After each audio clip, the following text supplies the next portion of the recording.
And we're finally here. The game that I've been very, very, very, very curious about. Where the water tastes like wine.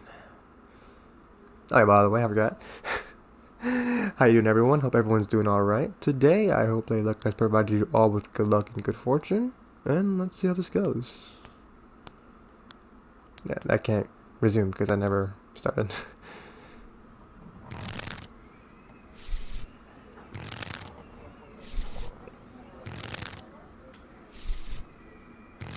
Shuffling.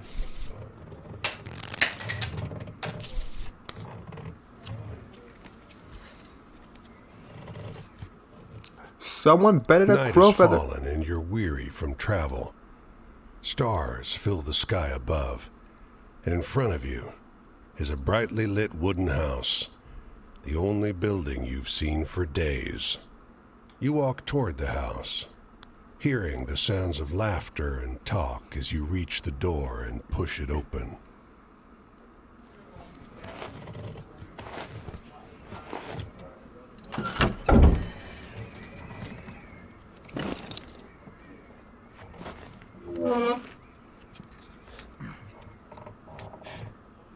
You sit down and join the game. It's a cheap buy-in, and not many of the other players are very good. Alright, great. The lady fiddling with dice gets good cards, but has no real strategy. The man to your right seems to just hold on to the highest cards he has, regardless of suit or any consideration of matches. The man in gray across from you, though, he's good. He already had the largest pile of coins when you bought in, and while your winnings grow quickly, you can't quite catch him. One by one, the other players leave the table, sometimes with pique or with wry humor, leaving their winnings with you or the man in gray. So it's a poker game. Well, I lost then because I don't know how to play poker. But yeah, I really have been eyeing this game for a while. It's been just chilling in my inventory. So, want to check it out? Finally, it's just you and the man in gray. He looks at you, full of humor, and winks. Last hand, he deals, you draw, and look at your hand. It's good. It's great. The best hand, in fact. A royal straight flush. Spades. Aces high. But the man in gray pushes forward his whole pile. You're not sure exactly how much it is, but it's more than you've got. You can't match that. The man in gray stops you. Now, if you like, I'll let you wager your word. I know you'll be good for it. Just promise you'll pay the debt, however I ask. Ooh. Yeah, I'll have faith on my cards. Lady luck. Yep. 10, Jack, Queen, King, Ace. All spades. I lost. The man in gray smiles. All right, then. I'll call. I wish I knew poker. Oh, what the hell?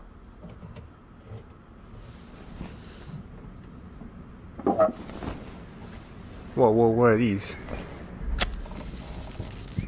Lost 12. Furry? Dire Wolf, Chapter 1. Well, your luck wasn't so good, was it? That's quite the hand, but not for the game we're playing. I'm afraid you owe me. Your life, sure, but more than that. Your labor. You see, this land is built on stories. It's one big story, this country, woven of many small ones.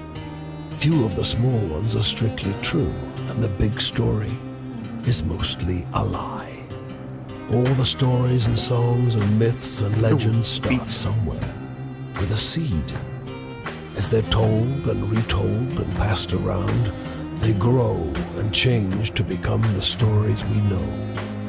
To pay your debt to me, you'll be carrying stories, finding the seeds first and then spreading them, telling them onwards so they can begin gaining strength. This is no light task. Stories are heavy. Most of the stories you'll find will be small seeds. They might be true, but they'll grow wild and unbelievable with the telling. The more important stories are the true ones, the ones people will tell you about their own lives. Those often get lost in the weaves of the big story. The more true stories you can find and tell, the more you can weave that truth into the big story. Tarnish it a bit perhaps, but isn't a dingy and battered truth better than a shining lie? True. Now, go ahead. You tell me a story. I'll trade you some information about your task. Okay, let's see. My desires. Let's talk about the fortune. Tell a story of patience.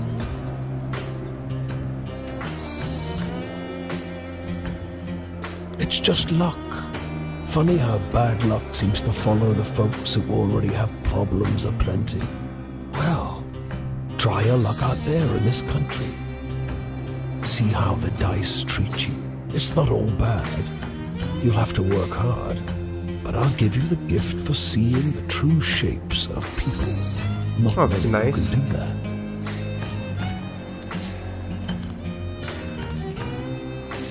The three slaves. Three of states. What's that? Tell the story of the Northbury train. Travel? That's your job. Wander from place to place, gather those stories and spread them. People get bored hearing the same stories over and over. But an old cliché in one state might be a rip-roaring new yarn in another. Okay. Alright, well, let's just head out. Go on your way, Seeker. Maybe we'll meet again, or maybe not. Either way, it'll be an experience for you. I'm jealous in some ways. I feel like you're I not. hope you find what you're looking for. I hope so too. But I'll have to figure out.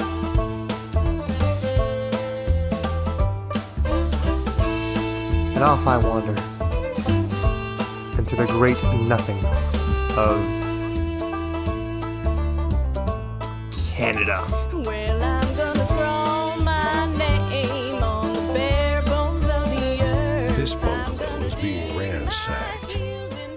There's furniture piled in the front yard, ammunition heaped under the mailbox, and a crowd of clean-cut men ripping apart a car in the driveway. The two heavily armed, mud-caked women leaning over the porch railing share the same bored grin. One shouts at you. Lend a couple innocent gals a cigarette? If I don't get shot, then You're about to hand her a smoke when those men draw pistols and shove you hard into the dirt. no, son of a gun. You know these girls? They demand. Once they've dumped your bag out into the road, they decide you're harmless. If you were selling booze too, you'd have a lot more cash. Sneers one. On the porch behind him, the two bootleggers are fingering their empty rifles, grinning in disappointment. I got no companion except the wind and the sea. Wandering. And when I'm cold and empty, long, 'cause when the night comes Off the road down, and into the woods, you can't help but come across this package by the old tree tied to a sturdy stick. Is that a child? The cloth wrapping conceals, though not particularly well, something large and softly unsettled. my vagrant soul. Little eyes blink back at you from inside the bundle. The shape gives a start. Please don't tell my pa that I'm in here. It says in a small voice. Alright. Pa doesn't want to live with us anymore. But I want to go with him. Don't tell him, please. I'm hiding. I won't tell. You tell the boy you'll keep his secret. You don't see his father anywhere. You don't see another soul for miles. Ah, poor soul. He's gonna be staying there.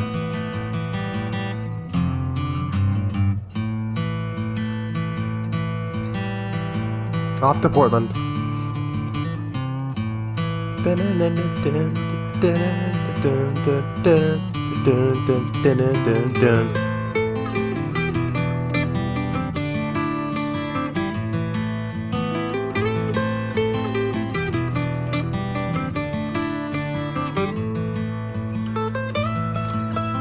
They don't come every year, you know.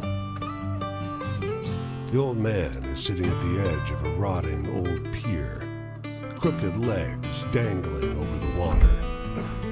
He watches a pair of seagulls preen and groom each other on a rock just off the shore.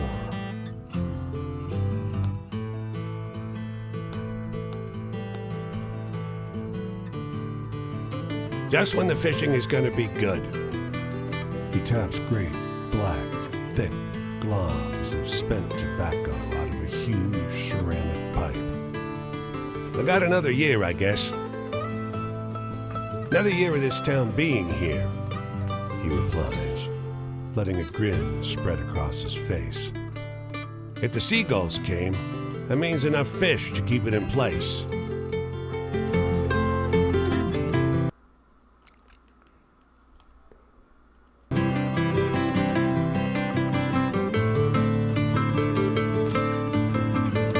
Hello? Woman walks the small town square with the poise of Betty Davis. A confident stride and inimitable mannerisms elevating the sidewalk into a plush Hollywood carpet. And wrapped around her neck, a yellow velvet ribbon, bright as an ocean sunrise. You question a well-dressed man parked outside an oyster house. Prudish woman. I took her on a fine date and she didn't remove so much as a ribbon. Excuse me, can you step back from the coop? That's the spirit. Huh. You decide to seek a second opinion. You talk with a waitress smoking outside a diner. Something funny about her. Just showed up one day. Doesn't work, doesn't live anywhere as far as I know. Just around. Myself, I'd love to know who made all her beautiful clothes. Your uncle approached her. By far, she seems one of the most unique ones out of here, other than You the ask kid. the woman if you may join her at a public bench. You may. Lovely outside, isn't it? Her eyes are a beautiful shade of brown. Beneath the yellow ribbon, a thick, fibrous scar wraps around her throat. Weather like this, it reminds me of Paris.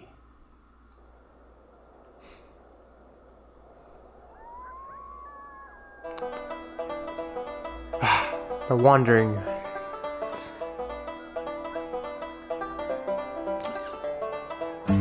You can see storm clouds on the horizon, and you don't relish the thought of being caught wandering this rocky seaside road in the rain. Fortunately, you find the lighthouse door open, with a daunting staircase before you. At the top of an ornate wrought iron spiral, you're breathless and feeling the strain on your knees. Rain already batters the walls outside. You can only knock on a heavy wooden door leading into the upper level. Muffled voices and light seep in beneath the door. Put me to the door. We got a visitor. Sounds like a man's voice, deep and rough. Well, behave yourself. I'll open the door. Another man, this one with a higher, more sonorous voice. I always behave myself. He feigns indignation, but his tone betrays affection instead. Ooh. After a moment, the door unlatches from the inside and opens. The man before you is tall and muscular, with a hint of a paunch beneath his wide chest. The heavy iron knob on the door looks nearly dainty in his huge hand. Didn't want to be out in this rain, did you? Come in. Despite the Thank rugged you, thank you. exterior, this room looks like a well-appointed parlor. There's a rug on the well-trod wooden floor and an enormously plush couch. And sat upon it is a stocky fellow grinning through a great hazel-colored beard. Tea? He offers, hoisting a teapot. Must be lovely up here. Oh, we manage. The tall one sits on the sofa, casually wrapping an arm around the other lighthouse keeper. The quiet suits us just fine. He needs his quiet time. He's a writer. The tall one grunts. I dabble. But you must have some good stories from the road. Kinda. I got tricked by a furry. You wake up the next morning on their old sofa, still warm from an excess of tea. And cakes? There might have been little cakes. Prodigious snoring rumbles in from the floor above you, and you quietly take your leave. Alright, take care. Dun, dun, dun, dun. Hitchhike.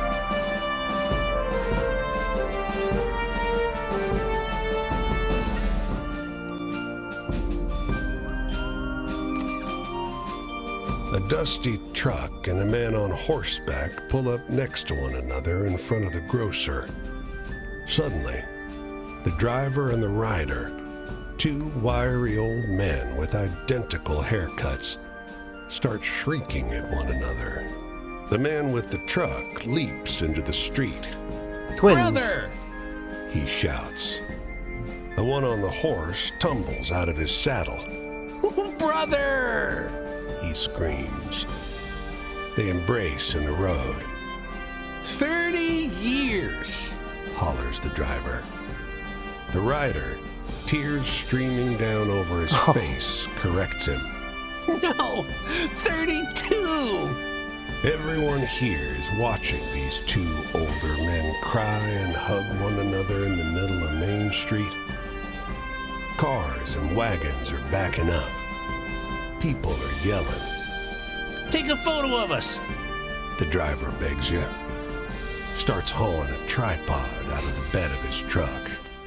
Say cheese. The long-lost brothers pose in front of traffic, cry snot pouring out of their noses. As angry passerby wave you out of the road, each brother presses a coin into your hand. When the traffic disperses, you realize they overpaid you quite a shocking amount. What do you mean? How much the game?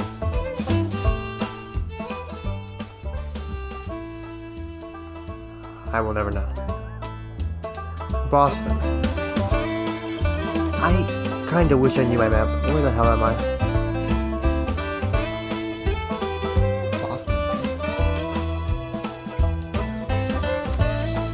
The hotel is an old manor house that's seen better days. A grand structure surmounted by a gambrel roof that dwarfs the house itself. It's eerily still, but for two boys at play. Each one so small and light, they barely leave tracks in the deep snow. Let's see what they do. They seem old for their size, around 10 years old. Though their clothes are mismatched, they're perfectly identical, down to the pattern of freckles on their pale cheeks. They conduct their games in eerie silence. The clerk behind the counter is old, and your room key is worn. But night approaches, and the price is low. Just before you shut the room door, there they are, the twins, staring at you from the corridor. They're gonna mug me. In the morning, as you leave, the clerk asks, "Did you sleep well?" Yeah, Too tired to lie, you tell him about the noise outside your door, the trampling of small feet on the corridor outside, the dreams disturbed with violent and hideous images. "That's odd," he says, weak-eyed. "There are no children staying with us."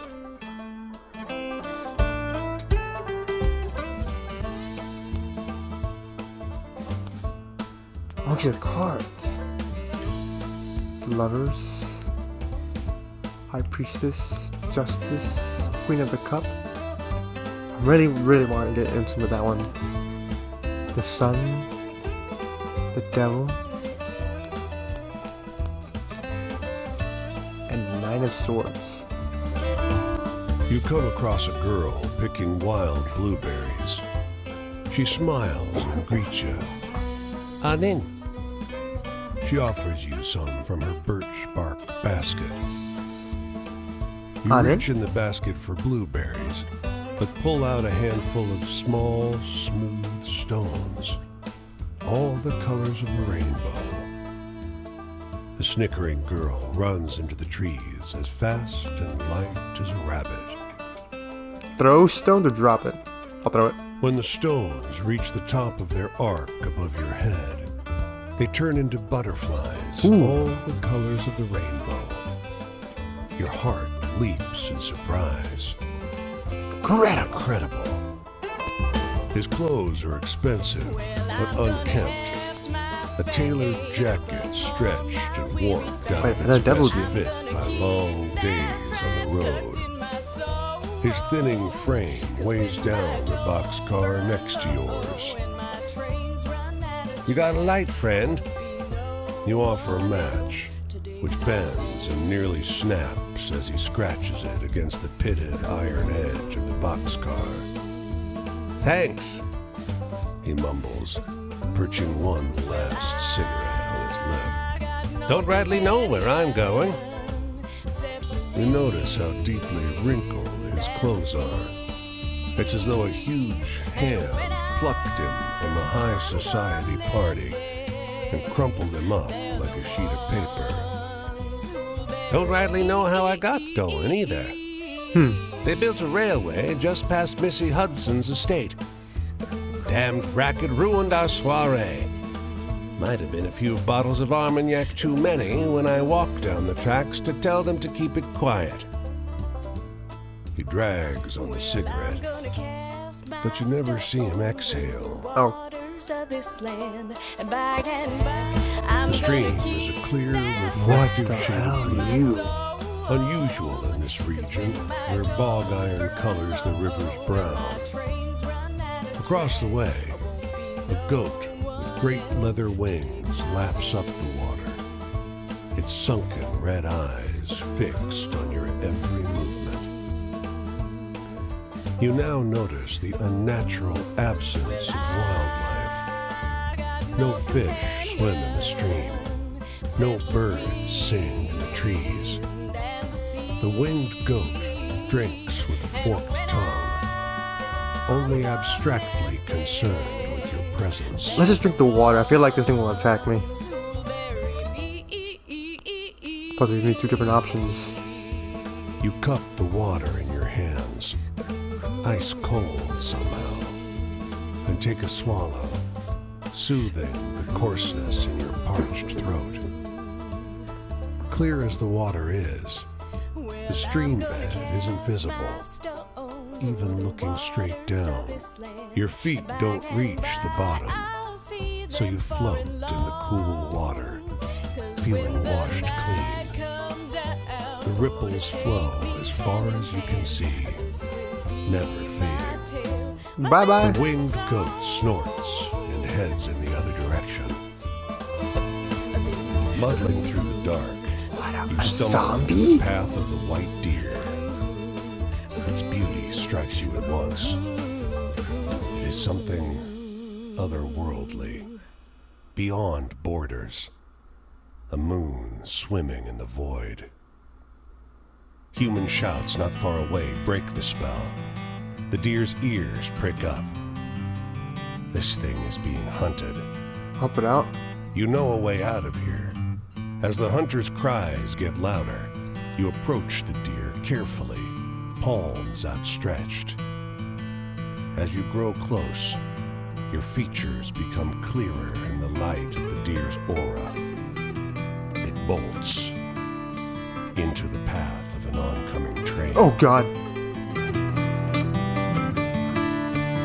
Oh man, I just murdered a damn ghost dead zombie deer. You hear the whippoorwill first, shrill and close. Then you see him, high up above the black streaks of wires. A lineman, fraying belt holding him to the pole. A damned bird has come to perch on a power line, stare hungrily at the man's soul. A bird. He's Is it a crow? unsteady. His hands are shaky, and his body sways in the wind. You spot his tool bag next to the pole, worn and frayed, much like the man. A half-gone bottle of cheap rye pokes out of it. He's unsteady, his hands are shaky and his body sways in the wind. You spot the tool bag next to the pole, worn and frayed like a man. I'd probably leave it alone. No, they're two different deals. The devil and this one.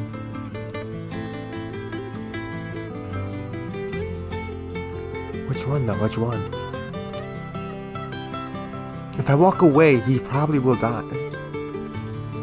But if I take the bottle...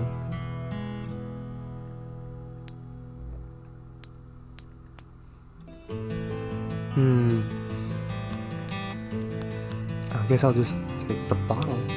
What's he gonna do? Come down from the pole? You snatch it from his bag in one quick motion and walk away. Hey! He starts, but whatever he's about to say slips into a slurred whine as his belt snaps. His body plummets, his limbs go slack with the understanding of what is happening to him. He tumbles into the tall, dry grass by the side of the road with a muffled noise. All you hear is the call of the whippoorwill. Eager, loud, thankful.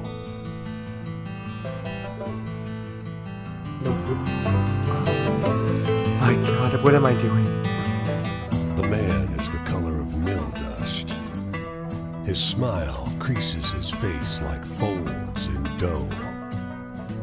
He gestures you inside the dilapidated structure and shouts over the sound of driving wheels.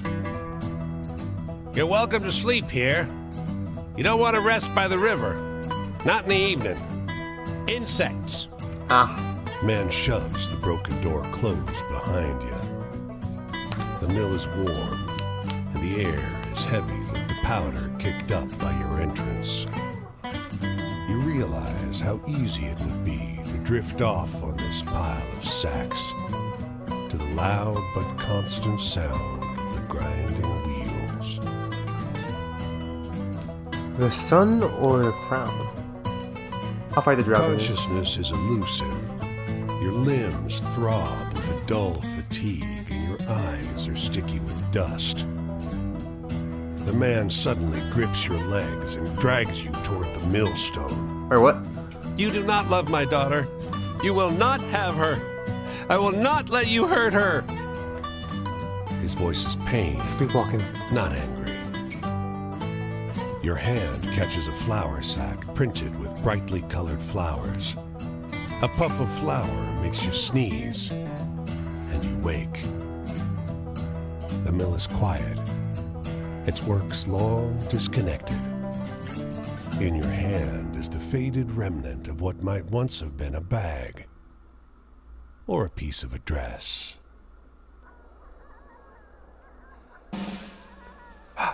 Off I go again. Into nothing. Outside the small thicket of apple trees, the phrase "tended to by John Chapman" is carved into a fence post. Nearby, a hound lies on its side, perfectly still. Flies buzz around its ears. But a grizzled man pauses at his digging to shoo them off. Watch from the shade. You settle in beneath a fence post and brush a couple of flies from the dog's face. The man nods.